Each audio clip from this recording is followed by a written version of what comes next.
पिछले एपिसोड में हमने देखा था कि यही ने रॉयल फैमिली के सभी मेंबर्स को मार दिया होता है, जिसको देखकर वहाँ पे मिनिस्टर हाउ, जनरल फुतेनी और बाकी सब सोल्जर्स बहुत ज़्यादा हैरान होते हैं और उनको समझ में आ जाता है कि ये कितनी ज़्यादा पावरफुल है। फिर वो सभी वहाँ पे यही के सामने झुक जाते हैं और उसे ग्रीट करते हुए उसके नाम के नारे लगा रहे होते हैं। फिर यही वहाँ पे मिनिस्टर हाउ और जनरल फुतेनी को अपने पास में बुलाती है, तो वो दोनों वहाँ पे उसके पास में जाकर उसे ग्रीट कर रहे होते हैं। फिर यही वहाँ पे उन दोनों को ऑर्डर देती है कि तुम जल्दी से जल्दी शॉकिंग एरी का काम पूरा खत्म करो और अपनी आर्मी को तैयार करो ताकि हम ताइलोंग डायनेस्टी की ड्रैगन वॉरियर आर्मी से लड़ सकें। और ऐसा कहते हुए यही वहाँ पे उन दोनों से ताइलोंग आर्मी से लड़ने के लिए तैयार होने के लिए कह रही होती है। फिर हमें मिनिस्टर हाउ को दिखाते हैं जो कि वहाँ पे यही को ग्रीट करते हुए कह रहे होते हैं, महारानी आप बिल्कुल भी फिक्र मत कीजिए, ये काम आज ही खत्म हो जाएगा। और ऐसा कहते हुए मिनिस्टर हाउ वहाँ पे यही के ऑर्डर्स को मान लेते हैं और उसे इस बारे में फिक्र ना करने के लिए कह रहे होते हैं। मिनिस्टर हाउ की बातों को सुनने के बाद यही वहाँ से अपनी एनर्जी का इस्तेमाल करते हुए वहाँ से जा रही होती है और उनसे कह रही होती है, मैं इस वक्त एंसेस्ट्रल टेंपल जा रही हूँ, जब तक मैं यहाँ से बाहर हूँ तब तक तुम्हें इस जगह का ख्याल रखना है। और ऐसा कहते हुए यही वहाँ से चली जाती है और यही को इतनी तेजी से एंसेस्ट्रल टेंपल की तरफ जाते हुए देखकर वहाँ पे मिनिस्टर हाउ और बाकी सब मिनिस्टर थोड़े से हैरान होते हैं और उन सबको समझ में नहीं आ रहा होता है कि महारानी इस वक्त एंसेस्ट्रल टेंपल क्यों जा रही है। फिर हमें यही को दिखाते हैं जो कि अपनी एनर्जी का इस्तेमाल करते हुए एंसेस्ट्रल टेंपल की तरफ बढ़ रही होती है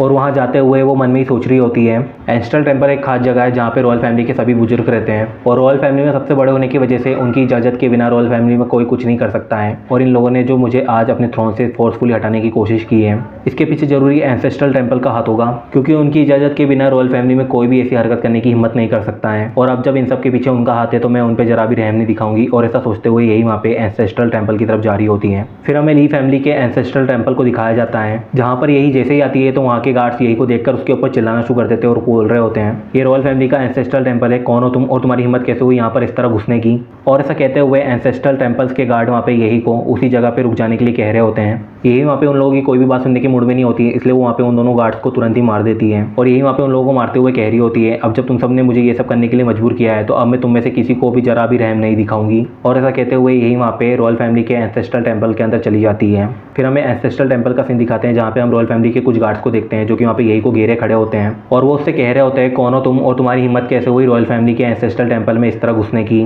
फिर हम वहाँ पे रॉयल फैमिली के एक एल्डर को दिखाते हैं जो कि वहाँ पे आते हुए कह रहा होता है, कौन हो तुम, तुम्हारी हिम्मत कैसे हुई रॉयल फैमिली के एंसेस्ट्रल टेंपल में इस तरह बिना इजाजत आने की। और तो और तुमने टेंपल के अंदर घुसते समय रॉयल फैमिली के कुछ गार्ड्स को मारने की हिम्मत भी की है, आखिर कौन हो तुम। और ऐसा कहते हुए वहाँ पे एक बंदा आ रहा होता है, लेकिन जैसे ही वो वहाँ पे यही को देखता है वो बहुत ज़्यादा हैरान होता है और कह रहा होता है, एम्प्रेस लिसिया तुम यहाँ क्या कर रही हो। और ऐसा कहते हुए वो एल्डर वहाँ पे बहुत ज़्यादा हैरान होता है क्योंकि उसको पता होता है रॉयल फैमिली के बहुत सारे मेंबर्स यही को उसकी पोजीशन से हटाने के लिए गए हैं और उसे उसकी पोजीशन से हटाने के बाद रॉयल फैमिली के एल्डर्स उसे वहाँ पे थर्ड प्रिंस के हवाले कर देंगे। और ये सब बात उस एल्डर को वहाँ पे पता होती है, इसलिए वो वहाँ पे यही को अपने सामने देखकर बहुत ज़्यादा हैरान होता है। वहाँ पे रॉयल फैमिली के बाकी मेंबर्स भी यही को वहाँ पे देखकर बहुत ज़्यादा हैरान होते हैं और वो वहाँ पे उस एल्डर से कह रहे होते हैं, ब्रदर होंग मुझे इस लड़की का यहाँ पर आना कुछ अच्छा नहीं लग रहा, तो अब हमें इसके साथ क्या करना चाहिए। और ऐसा कहते हुए वहाँ पे रॉयल फैमिली के मेंबर्स उस एल्डर के ऑर्डर का इंतजार कर रहे होते हैं। फिर वो एल्डर वहाँ पे यही से कह रहा होता है, लड़की तुम पागल हो गए हो क्या, तुम अपनी ही फैमिली के एंसेस्ट्रल टेंपल में इस तरह घुसकर लोगों को क्यों मार रही हो, क्या तुम अपनी रॉयल फैमिली के खिलाफ जाना चाहती हो और तुम्हारी इन सब हरकतों का मतलब क्या है। और ऐसा कहते हुए वो एल्डर वहाँ पे यही के ऊपर चिल्लाते हुए ये सब पूछ रहा होता है। उस एल्डर की बातों को सुनकर यही वहाँ पे हंसते हुए उनसे कह रही होती है, मुझे लगता है तुम लोगों की उम्र काफ़ी ज़्यादा हो गई है और तुम्हें अपनी इस उम्र में आराम करना चाहिए,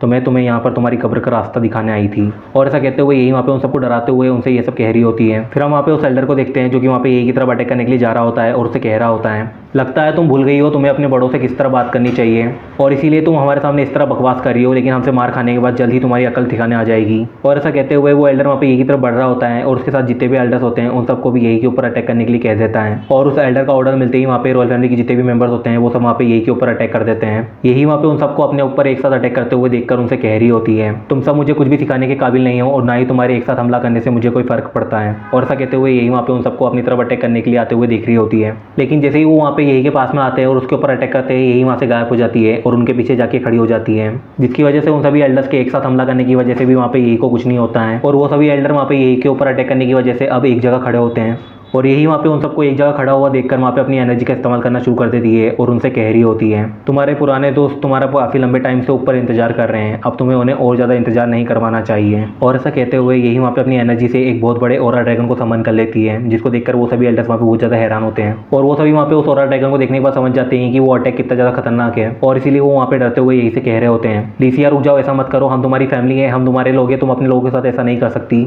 और ऐसा कहते हुए वो सभी वहाँ पे यही को उनके ऊपर अटैक ना करने के लिए मना रहे होते हैं और उसे वहाँ पे अटैक करने से रोक रहे होते हैं, लेकिन यही उनकी एक बात नहीं सुनती है और उनके ऊपर अटैक कर देती है और यही का ओरा ड्रैगन फिर वहाँ पे अपने पंजों से उन सभी एल्डर्स को मार देता है और उन सबको मारने के बाद फिर यही वहाँ से जाने लग जाती है। तभी वहाँ पे कोई आता है जो कि उससे कह रहा होता है, मैंने सोचा था कि तुम एक अच्छी लड़की हो, लेकिन मुझे पता नहीं था कि तुम इतनी ज़्यादा खतरनाक हो, जो तुमने अपने ही रॉयल फैमिली के मेंबर्स को इस तरह खत्म कर दिया। और ये सब सिर्फ इसलिए क्योंकि उन लोगों ने तुम्हारे खिलाफ जाने की कोशिश की थी, लेकिन अपनी आधी से ज़्यादा रॉयल फैमिली को खत्म करने के बाद भी तुम्हारे चेहरे पर जरा सा भी डर या दुख नहीं है। और ऐसा कहते हुए वहाँ पे एक पर्सन रेड एनर्जी से निकलते हुए यही की तरफ बढ़ रहा होता है। यही वहाँ पे उस पर्सन की बातों को सुनकर उससे कह रही होती है, अगर तुम्हें उन लोगों की इतनी परवाह थी तो मैं जब उन्हें मार रही थी तब तुम सामने क्यों नहीं आए, और तुम छुपकर इस तरह उन सबको मरते हुए क्यों देख रहे थे, क्या तुम्हें ये सब देखने में मजा आ रहा था। और ऐसा कहते हुए यही वहाँ पे उस पर्सन से ये सब पूछ रही होती है। फिर हमें उस पर्सन को दिखाया जाता है जो कि और कोई नहीं फेन्यू सैरिन होता है, जो कि वहाँ पे अपनी रेड एनर्जी को आसपास फैलाते हुए यही की तरफ बढ़ रहा होता है और उसे कह रहा होता है, जीबान काफ़ी तेज है तुम्हारी, वैसे तुमने सही कहा, हाँ मैं उन सबको मरते हुए देख रहा था, क्योंकि मैं जानना चाहता था कि तुम्हारी पावर किस रिलम की है, और अब उन सब की वजह से मैं जानता हूँ कि तुम्हारी पावर कितनी है। और ऐसा कहते हुए एल्डर फेन्यू वहाँ पे यही की तरफ बढ़ रहे होते हैं।